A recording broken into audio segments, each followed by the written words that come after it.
older sister. Her voice sounded strained. "Hi, Kelly. What's the matter?" "It's about Dad. He got worse. I should have called you." Jerry cringed. His father had just turned 68 when he had a heart attack 3 months ago. He successfully underwent triple bypass surgery, stayed in the hospital for a week, and was then discharged when his condition stabilized. "What happened?" Jerry asked. "He was fine when I visited him after he was discharged." "I know, but this—" He became depressed. The doctor said he had a stroke. "Stroke? Oh shit," Jerry exclaimed. "But only last week the doctor was sure that he was doing well. I thought he had recovered and was doing well at home." "He's at home. I mean Uncle Tony's, of course. Presumably the stroke was minor, but with his poor health, even a minor stroke is serious." "Oh yes, it's bad," he replied. He knew that his parents had moved in with their Blaylock friends after his surgery. His father has always been a stronger partner in marriage. He was the rock that his emotionally fragile mother clung to. Jerry remembered from a young age that his mother never coped well with stress. So when her husband had a heart attack, it was no surprise that she turned to her old friend Agnes Blaylock and her husband Anthony. Although they are not related by blood, they have always been family friends.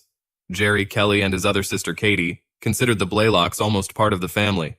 They all grew up calling him Uncle Tony and his wife Aunt Agnes. "Yes, this is bad, Jerry. I've never seen him like this. You have to come. Dad really needs us right now. Mom too." "I'm sure it is," he agreed. "Okay, let me deal with Olivia. Although I'm not sure she'll be able to break out of her job. Maybe I'll come alone." "Good. Hurry up if you can. Dad's not doing well." "How's Mom doing?" There was a pause before Kelly answered hesitantly. "She's fine." That sounds weird, Jerry thought. He expected her to explain more. Instead, there was another long pause before Kelly said in a serious tone, "I need to talk to you about something. It is very important." "Really? What's it?" "I don't want to talk about it on the phone. I'll see you when you get here. Just text me when you get there. I need to talk to you alone first before we see Dad." "It sounds mysterious. Can't you give me a hint?" "Just come soon. I'll fill you in when you get here." "Good. I'll see you soon then." "Thanks, Jerry. I appreciate it. I can't wait to see you." "Me too, Kelly. See you soon."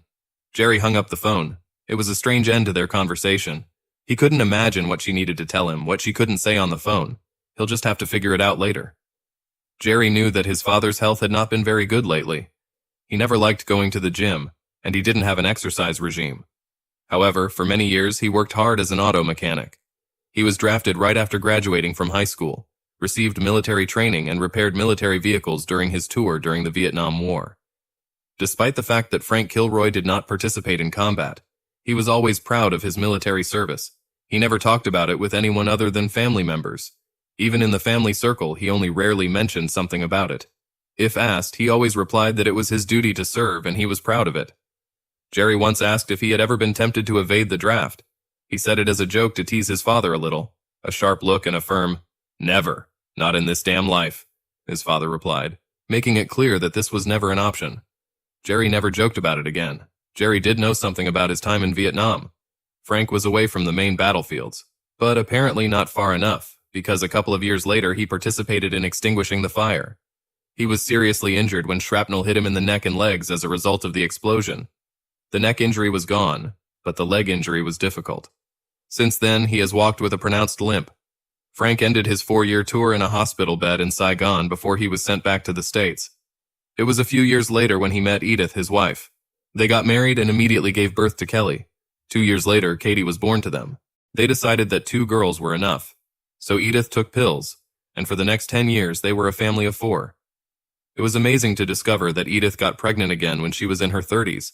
Along with them came their random baby Jerry, whom they loved as much as the other 2 children, despite the fact that it was a surprise.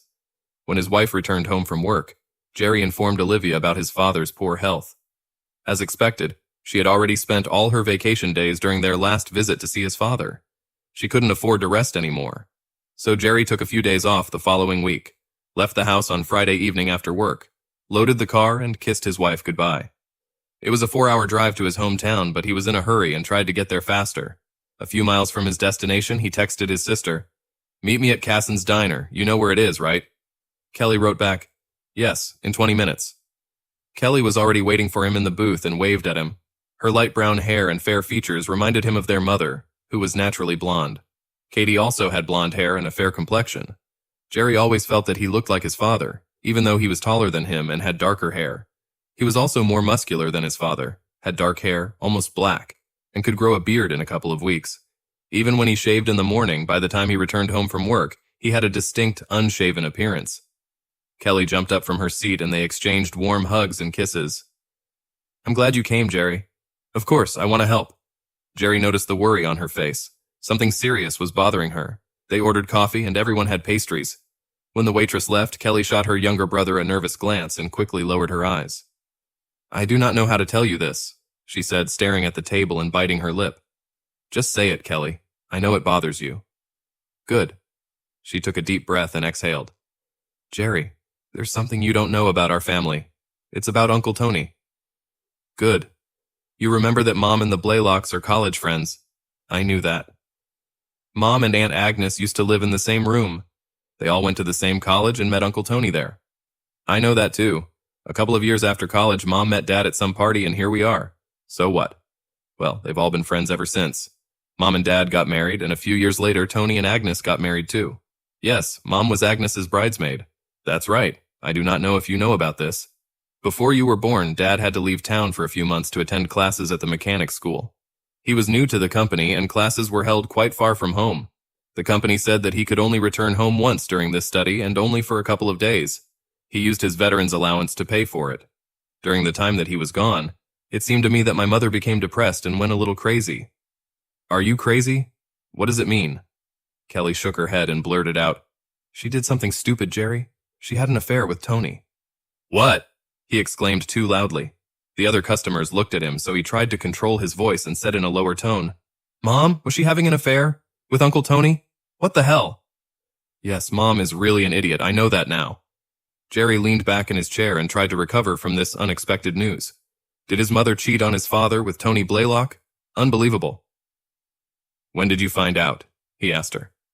Kelly turned away guiltily. "I knew about it almost from the very beginning." "How is this possible?" "I knew she dated him when Dad was away at that school. She would hire a babysitter for us and he would pick her up from home. She said they were going out for dinner or a show. Dad and Tony were friends and he was always at our house anyway. I just thought he was friendly at the time, trying to cheer her up because Mom was so sad that Dad was gone." "Didn't you think it was strange that he picked her up and invited her to dinner? By the way, where was Agnes?" "I didn't think it was unusual at the time," Kelly said, genuinely trying to make him understand. "Agnes was with them several times, so she no doubt knew what was going on. They showed up at the house to pick up Mom, and they all laughed and chatted happily as they left. It seemed pretty innocent. There were other times when he would come into the house alone and do some small errand that his mother needed to do. I thought he was just a friend who was helping her while Dad was away. That's all I thought about at the time, and Mom let me think that way. I didn't realize she was cheating on him until I started high school." "Did it take you that long?" "I'm sorry, Jerry. I should have told you this earlier, but I think I was pretty trusting back then. I know better now. Don't let it bother you, Kelly. You were just a kid and couldn't appreciate what was happening." There was a pause before Jerry asked, "I take it Katie knows too?" She gave him a sad look. "I can't have any secrets from her. You know, we're sisters." "Yes, I understand that." Jerry's head was spinning from this news. He had never expected anything like this. He watched his older sister squirm in her chair, her eyes darting around as she took another breath. It was a bad sign. "There's something else, isn't there?" "Yes, unfortunately." She replied sadly, "It's really hard. I hate to tell you this, but I'm not going to sugarcoat it. There were already too many secrets." She looked him straight in the face and said decisively, "Jerry, I'm not sure if Dad is your biological father." "What, me? Holy shit, really?" "Yes, I'm sorry. I think you might be Uncle Tony's biological son." Kelly's voice broke as she made her statement. Then she couldn't stand it and covered her face with her hands. She began to sob softly, looking at her dark-haired brother, who was stunned. "You're kidding, it must be so. Oh my God." A tear welled up in his eyes and he quickly wiped it away before she saw it. "No, but I would like it to be so," she replied, sniffing. "Although I'm not sure. I hope I'm wrong. I talked about it with my mom the other day. She said she didn't know for sure either, but she thinks that's when she got pregnant by Tony. You showed up a little more than 9 months after they had already started their romance, and your resemblance to Tony is too strong to deny. Dad never mentioned it, so I don't think he realized the possibility until then." It took Kelly a moment to stop sniffling and speak. Until Mom let the cat out of her bag a few weeks ago. What a stupid fool she is. He was still recovering from the bypass surgery when she told him about her affair. Ever since Dad got terribly depressed. That's probably why he had a stroke, because he took the news so hard. Damn, Jerry snapped angrily. He was seriously ill. Damn her. After all this time, why the hell did Mom have to open her big mouth, especially when it was in such a fragile state? It was probably a drug mix-up, Kelly said. That's what we all think. Mom has been taking antidepressants for some time. You know how she is. But recently she got a new doctor. I think she met him at the hospital when Dad was undergoing surgery. A new doctor? For what? Oh, I don't know. Mom has always been a hypochondriac. She was hanging around the hospital and no doubt met a bunch of doctors there. She must have persuaded someone to take her on as a patient. I assume she didn't tell him about all the medications she was taking at the time because he wrote her a new prescription for treating nerves. And unfortunately, this contradicted some of the ones she was already taking. This made her somewhat delusional, and she blurted out the whole story to Dad during their quarrel. Jerry sat back in his chair, stunned, his brain working hard, trying to digest all this new disturbing information. So he might not be my real father? Jerry sighed thoughtfully. No, he's your real dad, Kelly exclaimed. Oh my God, Jerry, don't ever think otherwise, please. I know. Of course it is. You're absolutely right, Kelly. He is my father, and I love him. Whether he is my biological father or not, I know that he loves me. He has always loved me. He will always be my real father. Thank you, Kelly sobbed, reaching across the table to take his hands. For a few agonizing moments, the brother and sister held hands and shared their grief. Kelly hated telling her brother the truth, but he needed to know. After a few moments, Jerry said, shaking his head, But what a mess it is. Tony's a jerk for taking advantage of her, and Mom's an idiot. Poor Dad. I can only imagine how he feels about her betrayal. His family is everything to him. I can't believe that Mom could be so incredibly stupid. The secret she has been keeping for decades is suddenly revealed when Dad is fighting for his life. What is the probability of this happening? He didn't take it very well at all. So what's going on now? Is he still with the Blaylocks? Yes, at least for a while. I can only imagine that he hates it, living under the same roof as his wife's ex-lover. But he's pretty helpless, and Mom absolutely doesn't want to go home to take care of him. She said she was upset and needed Tony's help, Kelly added in a bitter tone. And of course, old Uncle Tony is only too happy to help. She swallowed to suppress her bitterness and continued. But as expected, Dad hates him now. He made that clear enough to Tony, and he won't let Mom help him in anything, and neither will Agnes. So how does he live? It's not good at all. Of course he needs help. Until Mom intervened, there was no one else, so they took him to Blaylock. Tony gave him a private room in his house and hired a nurse to take care of him. He also has a physiotherapist. Of course, Tony can afford it. Yes, this bastard is loaded, we all know that. It's so sad, Jerry. I visit him regularly, but he doesn't want to talk to me or Katie. I think he found out that we knew but didn't tell him.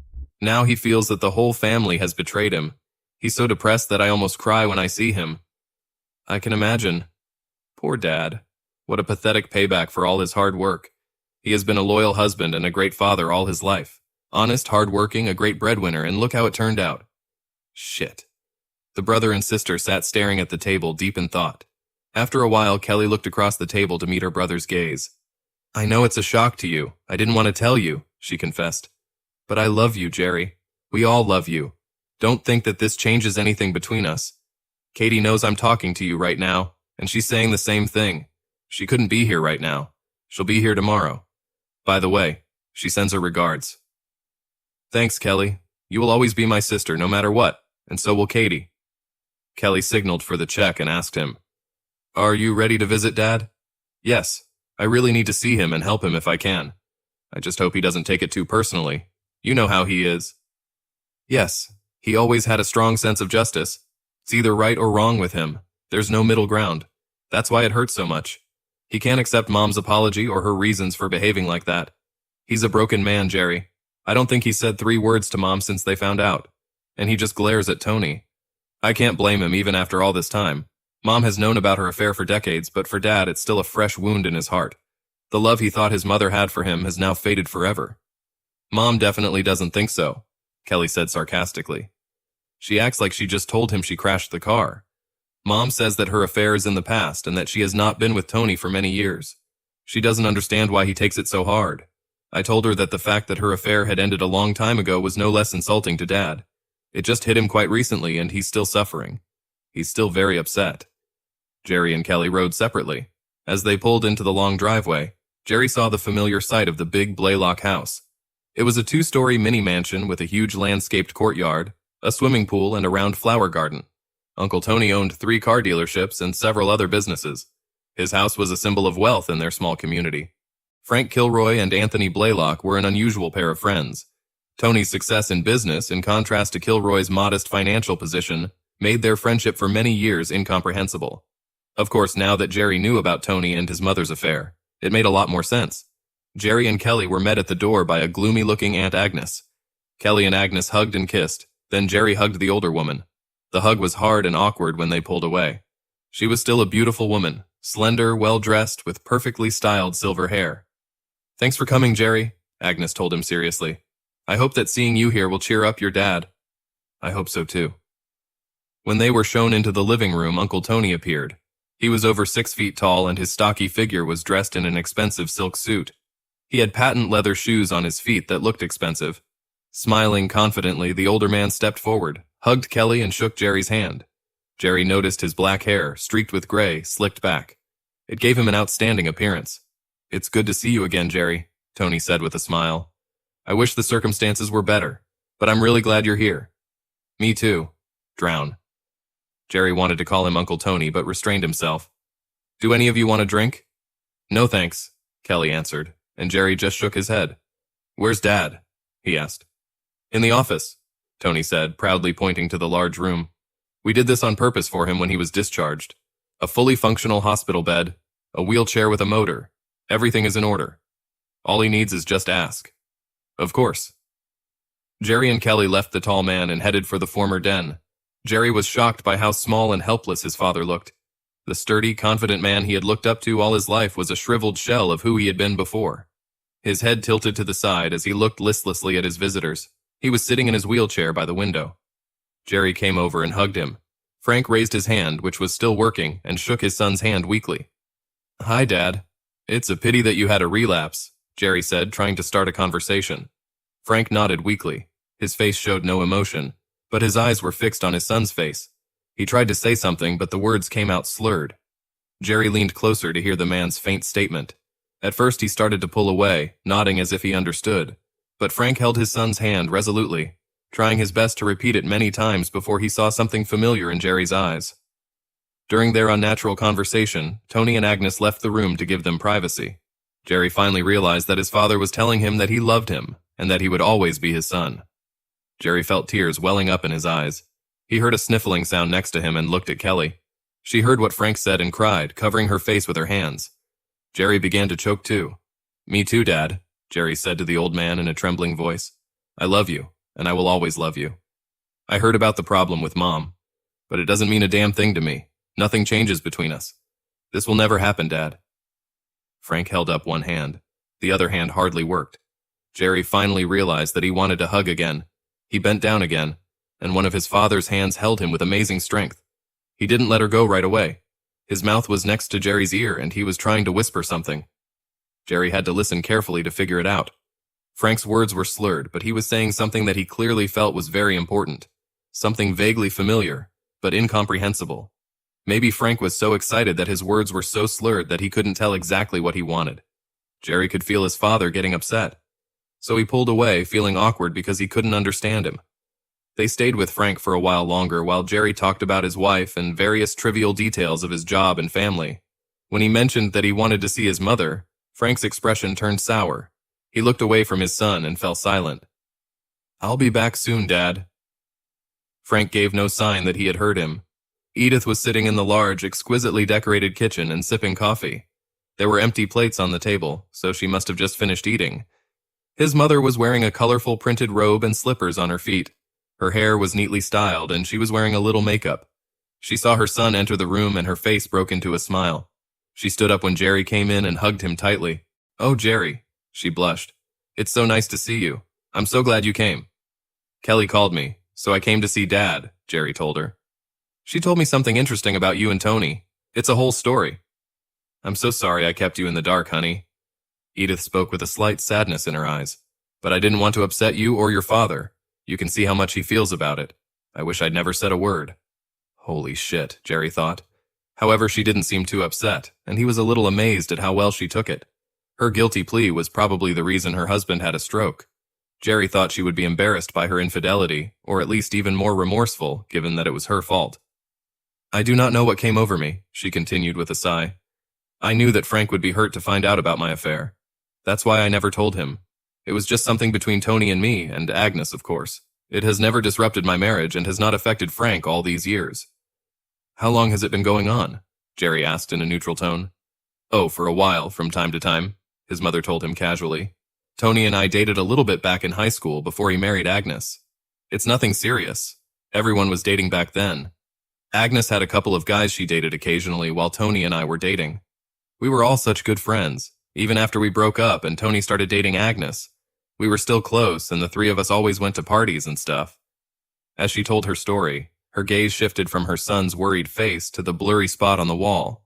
It was obvious that she was remembering a very pleasant time in her life. With a thoughtful expression on her face, she confessed, even after Frank and I got married, we still saw a lot of Tony and Agnes. We often met. They were at our wedding and we went to them. It was such a fun time. When we had Kelly and Katie, it was one big happy family. I mean all 6 of us. I wish it would never end. Suddenly, her expression hardened. But when your dad left me to go to those damn classes, I got so lonely. I took care of your sisters myself and did all the household chores. It was too much. Tony helped me through this difficult time. I would have gone crazy without his support. When your father came home, I stopped seeing Tony so much. We still managed to see each other, just not that often.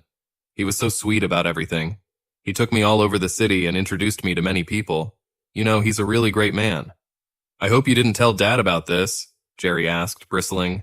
Edith was startled by his exclamation and blurted out. Told him what? That the guy his wife cheated on him with is so wonderful, Jerry said sharply. A great guy who he considered his friend. The friend who actually stabbed him in the back. How can you tell a sick old man about this? Oh, don't act like that, Jerry, she snapped back, frowning. Of course I know that. It's easy to judge me now. She waved her hand dismissively at him. You know I'm not stupid. And I didn't tell him about it in that tone. I just told him the truth about what happened back then. He should appreciate that I was so honest. I'm sure Dad was so glad to hear the truth, Jerry said sarcastically. He might not be happy about it, she replied irritably. But now that he knows, he's just going to have to put up with it. It's all in the past and it's too late to worry about it now. Besides, Frank has a lot more problems to worry about than the stupid affair I had years ago. I'll try to help him deal with it as much as I can, but he has to help himself too. I'm sure you will, Jerry spat angrily, disgusted by his mother's easy attitude towards something so serious. He spun on his heel and walked away before exploding into indignation about his stupid mother and her reckless behavior. He wanted to ask about his background, but he was too upset right now. This discussion will have to be postponed for another day. Kelly was nearby and must have heard his angry reply. She came in, sat next to his mom, and looked at him strangely as he left the room. Jerry went to the library to think. He saw Agnes through the sliding glass doors to the patio at the back of the house, sitting at a table and sipping coffee. He went out and sat down with her at the table. She hugged him and poured him a cup of coffee as they started chatting. We never thought it was a bad thing, Agnes told him honestly. Edith and I were so close then. We were roommates, you know, and we used to do everything together. As she said all this, she gave Jerry a shameless look. She dated Tony before me, but when I started dating him, she still came on dates with us. I think Tony still had feelings for her, so it was just natural that she was around. She was such a pretty girl.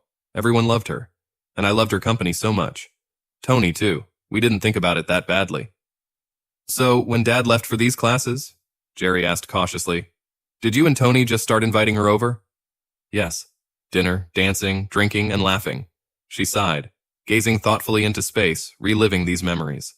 Oh my God, Jerry. We had so much fun in those days. Edith, Tony, and I looked like the 3 musketeers. Your father didn't like to go out so much. He was a bit of a domestic person and didn't pay much attention to your mother and social life. He probably worked too hard. For your family? Maybe. Agnes agreed instantly. I don't think he was making a lot of money back then. But you're right, he really worked hard. When he left for school, it was normal for Tony and me to include your mom in our plans, like back in college. We had so much fun. So you agreed to Tony's affair? I think so, she said lightly. Tony's a handsome guy, you know. We've always been sociable. I knew there was a chance he would cheat on me. I felt that if he was going to lose his way, it was better to do it with Edith than with anyone else. She wasn't going to try to take him away from me, and we were already very close. It was just a natural coincidence. As I said, we didn't think it was a bad thing. She glanced at Jerry and noticed his angry look. She reached out and patted his hand. Oh, don't worry, honey. No one was injured. I mean, none of this would have happened if Edith hadn't blabbed about it the other day. And don't blame your mom too much. She was alone, and Tony caught her in a moment of weakness. He can be pretty convincing, you know. She let out a cackling laugh. He's really charming. It always has been and always will be. Jerry was even more disgusted than when he left his mother. Neither of them seemed to find anything in the affair with Tony worth worrying about. He left the elderly woman alone with her pleasant thoughts about the past days and returned to the house. His thoughts were troubled until it suddenly occurred to him what his father had tried to say earlier. Tools. He needs his fucking tools, Jerry exclaimed excitedly, happy that he had finally figured it out. Frank has always been proud of his tools. He had a suitable set of tools for craftsmen, which he bought many years ago and kept in his garage.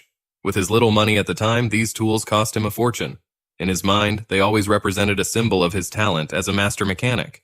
Jerry decided it was nostalgia, and he must want them to be around to remember his best days. He returned to his father's room and saw that he was looking out the window. Your tools, right, Dad? Jerry asked proudly.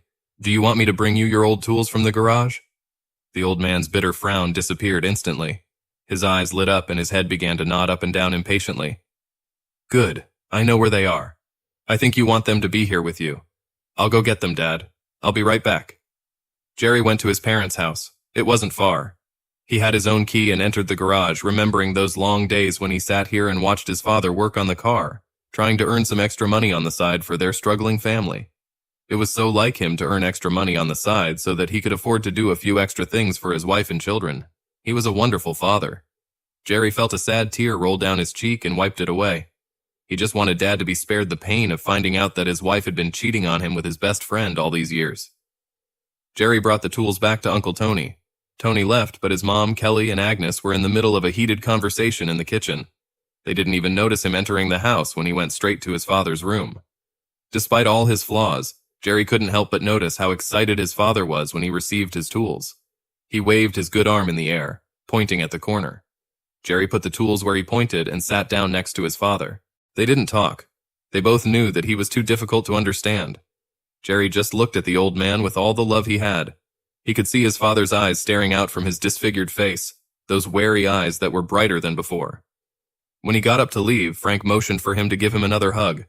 This time they hugged for a long time. The old man didn't want to let him go. There were tears in his eyes, running down his cheeks when they finally parted. You're going to make me cry, Jerry openly confessed, feeling quite emotional. He told the old man, I'll be back tomorrow, Dad. Don't worry, I'll help you get back on your feet. I didn't know everything that was going on before, but now I do. I'm here for you and I'll help you. You're going to be better than ever, in the blink of an eye, do you hear me, Dad? Frank nodded enthusiastically. He was watching him intently when his tall, muscular, dark-haired son came out of his room. Jerry and Kelly left together. She couldn't wait to leave, as there seemed to be tension between Kelly and the two older women. She didn't tell him what it was, but as she passed Jerry, she whispered, Mom is a fucking fool. What? Kelly shrugged but didn't say anything out loud. Then she said, Jerry, you can stay with me if you don't have a hotel room. I would love to take you in. Of course, if you don't mind. They went to Kelly's and talked for a long time about what their family was going to do. When Jerry felt tired, he went to the room Kelly had set aside for him. He was undressing in the bedroom when he heard a loud explosion from afar. Even at this distance, it was so powerful that it shook the windows of their house. He ran out of the room and almost collided with Kelly. What the hell was that? She asked with a worried look. They both looked out and saw a glow in the distance, as if a large bonfire was burning somewhere nearby. Oh shit, Jerry swore as a terrible thought struck him. I pray to God that I was wrong, but I think we'd better get back to Tony. Why? I just need to check on Dad. She wanted to know why, but he wouldn't tell her. Jerry returned to his room and dressed in less than a minute. Kelly also dressed quickly and rode with Jerry as he returned to the Blaylock mansion. It was about half an hour after the explosion. As he rounded the last corner, they saw the flashing emergency lights of fire trucks and police cars in front of Blaylock's house. Tony's house was almost destroyed. It seemed that the lower floor had exploded, and the rest of the house collapsed, engulfed in flames. Firefighters pulled hoses, sprayed water, and tried to extinguish the flames. but it seemed like a futile effort since most of the house had already disappeared. "Oh my God," Kelly sobbed. "Mom and Dad, are they dead?" "I'm afraid that's the way it is," Jerry said, hugging his sobbing sister. They told the police who they were, and the officer just shook his head. "I don't think anyone could have survived," he said sadly. "When we arrived here, the house was already on fire. No one would be able to get out. It seemed like there was some kind of explosion, maybe a gas explosion. We will investigate and find the reason, but there's nothing we can do tonight. I'm sorry for your loss." Jerry drove Kelly home. They were sitting in the living room and hardly slept. The next day they came to the house and saw detectives digging through the smoldering ashes. Jerry introduced himself and was allowed to come closer. Detectives questioned him about what they knew. Jerry didn't mention the tools he brought. He told them that he thought there were 4 people in the house. "Did you find anything?" Jerry asked anxiously. "Are there any signs of my parents?" "Yes, we did find 4 bodies." The officer continued to talk. 3 of them seemed to be on the top floor. This place had been damaged so badly that it was hard to tell for sure. "We'll have to identify them later during the autopsy." The policeman looked at them sideways and said, "Funny thing is, the 4th body. It was hard to say for sure, but we think he was downstairs in the kitchen." "In the kitchen?" Kelly asked. "But Dad lived in a den." "Yes." "Well, this body was in the kitchen," the officer continued to say. "We know because he was next to the stove, or what's left of it." "What does this mean?" Jerry asked. "Okay, just don't tell anyone that I told you that," the man said, moving closer, speaking confidentially. "But since you're family members, I think the problem was in the stove, that it was a gas explosion. In fact, I'm sure of it." "Really?" "Yes, the gas main was disconnected. I do not know how it happened. The connection was damaged, but it survived the explosion. From experience, I can say that there was no leak. This disconnection was intentional." The man leaned even closer and spoke softly to his brother and sister. "It's funny that the body near the disconnected line was holding a wrench in its hand." "In his hand?" Kelly asked in surprise. "Was it not torn apart during the explosion?" "No. A wrench was attached to his arm, literally tied to her with a wire," the man said with an almost cheerful expression on his face. He wiped the amusement from his face and continued more soberly. "Obviously, he or she must have deliberately disconnected the line. Then the gas escaped and blew up the house. But why the wire? The wire wrapped around his arm a couple of times, and he held a wrench in his hand. I've never seen this before. Why would anyone want to tie a wrench to his arm?" "I don't know," Jerry said. "Maybe he wanted to make sure that the key would not fly away from the explosion, and it would be clear that it was he who did it, and not just happened to be nearby. I can't think of any other reason." "All right," the officer cautiously agreed. Jerry looked at his sister's worried face. When she started talking, he quickly interrupted her to stop her and quickly told the detective, "Thanks for the information, officer. Good luck."